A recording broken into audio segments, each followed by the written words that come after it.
Hi friends, welcome back to my channel. ఈరోజు మీకు ఈ సీరియల్లో ఏం జరిగిందో తెలుసుకోవాలి అనుకుంటున్నారా? అయితే వెంటనే మనం సీరియల్లోకి వెళ్ళిపోదాం. ఇక సిద్ధు అయితే చాలా ఆవేశంగా ఇంటికైతే వస్తాడు. ఇక విజయనందన్ అయితే సిద్ధుని చూసి ఇంకా రానివ్వు, వాడు వస్తే వాడితోనే మాట్లాడుతూ నా తెలివిని ఉపయోగిస్తాను అని చెప్పి ఇంకా విజయనందన్ అనుకుంటూ ఉంటాడు. ఇక సిద్ధు లోపలికి వెళ్ళి అసలు నీకు గనాగడి సంబంధం ఎందుకు తీసుకొచ్చావు సాహితికి అని చెప్పి సిద్ధు చాలా ఆవేశంగా ఇక విజయనందన్ని అడగడంతో ఒక్కసారిగా విజయనందన్ విశ్వాసం చెప్పవయ్యా, ఆ సంబంధాన్ని తెచ్చాను గాని వాడికిచ్చి సాహితితో పెళ్లి చేయడం నాకు కూడా ఇష్టం లేదని అని చెప్పడంతో ఇక సిద్ధు చూడు, నువ్వు కావాలని నాటకాలాడ మాకు. అసలు ఆ గనగడి సంబంధం తేకపోతే నిజంగానే నువ్వేం చెప్పినా ఒకవేళ నమ్ముండేవాణ్ణేమో, కానీ ఆ గనగాడి సంబంధం తీసుకొచ్చి ఇప్పుడు వాడికిచ్చి సాహితితో పెళ్లి చేయడం నాకు ఇష్టం లేదని చెప్తే నేనిక్కడ నమ్మడానికి సిద్ధంగా లేను. అయినా వాళ్ళో నీకంత మంచి ఏం కనిపించింది అని చెప్పి ఇక సిద్ధు అయితే విజయనందన్ని నిలదీస్తూ ఉంటే విజయనందన్ చూడు, వాడు మంచివాడనో అలాగే నీ చెల్లెల్ని బాగా చూసుకుంటాడనో నేను ఈ సంబంధాన్ని తీసుకురాలేదు. వాడు అని చెప్పి ఇక విజయనందన్ తడబడుతూ ఉంటే ఇంతలో లోపల నుంచి మంజుల గారు వస్తుంటారు. ఇక మంజుల గారైతే సిద్ధు ఏంటి నాన్నతో మాట్లాడే తీరు ఇదేనా అని అంటుంటే, అమ్మా ఎన్నిసార్లు చెప్పాలి, ఆయన నాకు తండ్రి కాదని, ఇక ఆయన నన్ను తండ్రి అన్న మాటని వదిలిపెట్టు అని చెప్పి ఇక సిద్ధు మాట్లాడుతూ ఉంటే దానికి విజయనందన్ వదిలే మంజు, ఎందుకు, వాడికి నా మీద ఎప్పుడు కూడా ప్రేమ లేదు, నా మీద కోపం తప్ప వాడికి ఇంకేముంటుంది చెప్పు అని చెప్పి ఇక విజయనందన్ అయితే మంజులతో మాట్లాడుతూ ఉంటే ఇక మంజుల చూడు సిద్ధు, నిజానికి ఆ సంబంధాన్ని తీసుకొచ్చింది ఆయనే అయ్యుండొచ్చు, కానీ ఆయన కూడా ఈ సంబంధం వద్దని అంటున్నారు అని చెప్పడంతో ఒక్కసారిగా సిద్ధు షాక్ అయిపోతాడు. ఇక విజయనందన్ అవును, ఎందుకంటే ఆ నిశ్చితార్థంలో జరిగిన రభస చూసిన తర్వాత ఆ గణ నాకు చాలా విచిత్రంగా కనిపించాడు, అందుకే ఈ సంబంధాన్ని క్యాన్సిల్ చేసుకోవాలి అనుకున్నాను అని చెప్పి ఇంకా విజయనందన్ సిద్ధుతో చెప్పడంతో ఇక మంజుల ఏవండి ఏం మాట్లాడుతున్నారు, సంబంధాన్ని క్యాన్సిల్ చేయడమేంటి, అసలు మీరు సాహితీ తండ్రిగా ఇలా ఎలా మాట్లాడగలుగుతున్నారు అని చెప్పి ఇక మంజుల అయితే విజయనందన్ని నిలదీస్తుంటే సిద్ధు అమ్మా చూడమ్మా, ఆయన వద్దని చెప్తున్నారు కదా, ఈ సంబంధాన్ని తెచ్చిన మనిషే ఈ పెళ్ళి వద్దు అంటుంటే ఎందుకమ్మా వాడితో పెళ్ళికి ముహూర్తాలు పెట్టిస్తానంటున్నావు అని చెప్పి ఇక సిద్ధు అయితే మంజులని నిలదీస్తుంటే మంజుల చూడు సిద్ధు, మీరు చిన్నవాళ్ళు ఆవేశంలో ఉన్నారు, ఏదో గనాకి నీకు చిన్న గొడవైనంత మాత్రాన అదే మనసులో పెట్టుకుని గనా గురించి నువ్విలా తప్పుగా అపార్థం చేసుకుంటున్నావు. గన చాలా మంచివాడు, అలాగే ఎదుటి వాళ్ళ మనసుని అర్థం చేసుకుంటాడు, సాహితిని బాగా చూసుకుంటాడు, నాకు ఆ నమ్మకం ఉంది. ఏ తల్లిదండ్రులైనా తన బిడ్డని బాగా చూసుకునే వ్యక్తికే ఇచ్చి పెళ్లి చేయాలి అనుకుంటారు, అందులో మన సాహితి అదృష్టవంతురాలు, అటువంటి భర్త దొరకడం అని చెప్పి ఇక మంజుల మాట్లాడుతూ చూడు, దీని గురించి మరీ ఎక్కువగా ఆలోచించి మనసు పాడు చేసుకోకు, ఏవండి మీకు భోజనం సిద్ధమైంది అని చెప్పి ఇక మంజుల అక్కడి నుంచి వెళ్ళిపోతుంది. ఇంకా విజయనందన్ అయితే విశ్వాసం, ఈ పెళ్లి నాకు ఇష్టం లేదని చెప్పవయ్యా, చెప్పు, ఎప్పుడెప్పుడు ఎంగేజ్మెంట్ ఆగుతుందా అని ఎదురు చూశాను, కానీ ఇలా ఆగిపోతుందని అస్సలు ఊహించలేదు, కానీ వాళ్ళమ్మ ఏకంగా పెళ్లికి ముహూర్తాలే పెట్టిస్తుంది. నా మీద కోపడ్డం కాదు, చెల్లెలి కోసం, చెల్లెలి జీవితం కోసం ఆలోచిస్తే ఆ పెళ్లిని ఆపమనవయ్యా అని అనుకుంటూ అక్కడి నుంచి విజయనందన్ వెళ్ళిపోతాడు. ఇక విశ్వాసమైతే చాలా తెలివిగా తప్పించుకున్నారు, నన్నిరికించేశారు అని అనుకుంటూ ఇక విశ్వాసమైతే సిద్ధు దగ్గరికెళ్ళి సిద్ధు బాబు మరి సారు అని అంటుంటే వినిపించింది, నువ్వేం చెప్పనక్కర్లేదు అని అనుకుంటూ ఇక సిద్ధు కూడా చాలా కోపంగా బయటికి వెళ్తుంటే ఇక సాహితి సిద్ధునైతే పిలుస్తుంది. ఇంకా సిద్ధు సాహితి దగ్గరకొచ్చి సాహితి ఏమైంది అని అంటుంటే, అన్నయ్య ఆయన నీకు ఎందుకు నచ్చట్లేదన్నయ్యా అని అడగడంతో ఒక్కసారిగా సిద్ధు, సాహితీ, నీకు ఈ విషయాన్ని నేను చెప్పలేను. వాడు నువ్వనుకునేంత మంచివాడైతే కాదు అని చెప్పి ఇక సిద్ధు అంటుంటే దానికి సాహితీ, చూడనయ్యా, ఆయన చాలా మంచివాడు. నువ్వు అనవసరంగా ఆయన్ని అపార్థం చేసుకుంటున్నావు అని చెప్పి ఇంకా సాహితీ అయితే సిద్ధుతో మాట్లాడి అక్కడి నుంచి వెళ్ళిపోతుంది. అయ్యో, వీళ్ళందరికీ గనగడి నిజస్వరూపాన్ని ఎలా చెప్పాలి అని అనుకుంటూ ఇక సిద్ధు ప్రేరణ దగ్గరికి బయలుదేరతాడు. ఇక కెఫేలో ప్రేరణ అయితే సిద్ధు ఇంటికెళ్ళి ఏం గొడవ చేస్తాడని చాలా అంటే చాలా టెన్షన్ పడుతుంది. ఇక ఇంతలో కుమార్ వచ్చి, ప్రేరణ, సిద్ధు ఏడి అని అడగడంతో సిద్ధు చాలా ఆవేశంగా ఇంటికెళ్ళాడు. అక్కడ ఏం జరుగుతుందో ఏంటో నాకు భయంగా ఉంది కుమార్ అని అంటూ ఉంటే ఇక ఇంతలో ఐషు వచ్చి, అక్క, నువ్వేం భయపడకు, సిద్ధు గారు ఏమలా గొడవ పడేవారు కాదు అని అనుకుంటూ ఉండగానే ఇక సిద్ధు అయితే వస్తాడు. కుమార్, అదిగో సిద్ధు వచ్చేశాడు అని చెప్పడంతో ఇక ప్రేరణ చాలా ఫాస్ట్గా ఇక సిద్ధు దగ్గరికి వెళ్ళి, సిద్ధు, ఏమైంది, అంత ఆవేశంగా వెళ్ళావు, ఇలా వెంటనే తిరిగొచ్చావు అని అంటుంటే, ప్రేరణ, నిజానికి ఈ సంబంధం తీసుకొచ్చింది ఆ విజయనందనే, కానీ ఈ పెళ్ళి ఆయనకు కూడా ఇష్టం లేదు. ఆయన మాట్లాడుతున్న తీరు చూసిన తర్వాత నాకు అర్థమైంది అని అంటుంటే ప్రేరణ ఒక్కసారిగా షాక్ అవుతుంది. ఏంటి, గన్నగారి సంబంధాన్ని తీసుకొచ్చినా మీ నాన్నగారికే ఈ పెళ్ళి ఇష్టం లేదా అని అంటుంటే, చూడు, ఈ పెళ్ళి ఇష్టం లేదు చెప్తుంటే అర్థం కావట్లేదా? మళ్ళీ మీ నాన్న మా నాన్న అంటూ ఎందుకు అవన్నీ గుర్తు చేస్తావు అని చెప్పి ఇక సిద్ధు అయితే ప్రేరణని కోపడతాడు.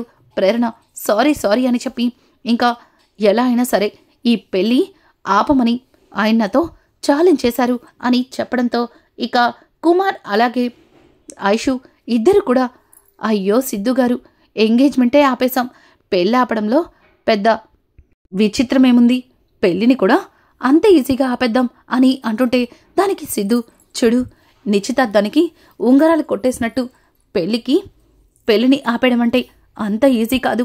పైగా ఈ పెళ్లి చేసుకోవాలని సాహితి ఆశపడుతుంది. ముఖ్యంగా సాహితికి ఆ గనగడి నిజస్వరూపం తెలియాలి అని చెప్పి ఇక సిద్ధు అయితే అనుకుంటాడు. ఇక ఇది ఇలా ఉండగా ఇక్కడ చూస్తే గన అయితే, సుధా, ఏంటయ్యా, నిశ్చితార్థం ఆగిపోయిందని బాధపడేలోపే ఏకంగా పెళ్లి ముహూర్తాలే పెట్టిస్తానని మా అత్తయ్య గారు అంత మంచి గుడ్ న్యూస్ని చెప్పడం ఏంటయ్యా? నాకు ఈరోజు చాలా అంటే చాలా సంతోషంగా ఉంది. ఈ ఆనందకర సమయంలో పార్టీ చేసుకోవాలి అని చెప్పి ఇక గన మాట్లాడుతూ ఉంటే ఇంతలో వర్ష అయితే అక్కడికి వస్తుంది.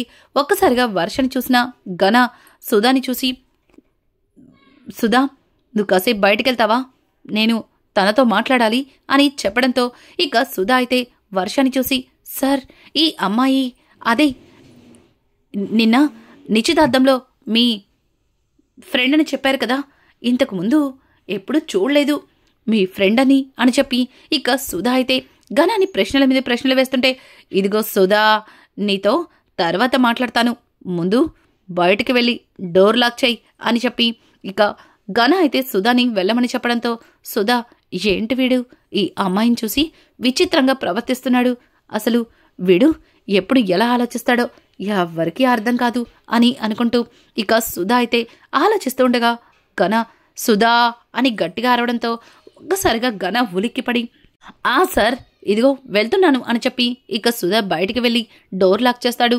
కానీ సుధా అయితే తన ఫోన్ని అక్కడే వీడియో రికార్డులో పెడతాడు. ఇక గన వర్ష రావడంతోనే, వర్ష, మళ్ళీ ఎందుకు వచ్చావు అని అంటుంటే ఇక వర్ష, నిన్న మీరందరూ మాట్లాడుకుందంతా విన్నాను, నిశ్చితార్థం ఆగిపోయిందని చాలా సంతోషించాను, దాన్ని ఆపడానికి నువ్వే ప్రయత్నించావని కూడా అర్థమైంది, కానీ త్వరలోనే మీకు పెళ్లి ముహూర్తాలు పెట్టిస్తా అంటున్నారు, ఈలోపే మనిద్దరి ప్రేమ గురించి మీ అమ్మగారితో చెప్పు అని చెప్పడంతో ఇక గన అయితే, చూడు వర్ష, నువ్వు చెప్పినంత ఈజీగా నేనెళ్ళి మా అమ్మతో చెప్పలేను, నేను చెప్తున్నాను కదా, నేను ఎలా అయినా సరే ఈ పెళ్లిని ఆపేస్తాను, ఖచ్చితంగా నేను నీ మెడలో తాళి కడతాను అని చెప్పి ఇక గన మాట్లాడుతుంటే దానికి వర్ష, లేదు గన, జరుగుతుందంతా చూస్తుంటే నాకు భయంగా ఉంది, అయినా నిశ్చితార్థం ఆగిపోయినప్పుడు ఆనందపడాలి గాని ఏకంగా వాళ్ళతో గొడవ పడ్డావు. పైగా ఈ నిశ్చితార్థం ఆగిపోయినందుకు అందరికంటే ఎక్కువగా నువ్వే బాధపడుతున్నట్టుగా నాకు అనిపించింది అని చెప్పి ఇక వర్ష మాట్లాడుతుంటే వర్ష మాటలకి గన ఇది తెంగరదనుకున్నాను, తెలివైందే, కనిపెట్టేసినట్టుంది అని అనుకుంటూ చూడు వర్ష, నేనక్కడ అలా ఉండకపోతే మా అమ్మకి నా మీద అనుమానం వస్తుంది. పైగా అక్కడ వాళ్ళందరూ కూడా మనిద్దరిని ఎంత అనుమానంగా చూశారో చూసావుగా.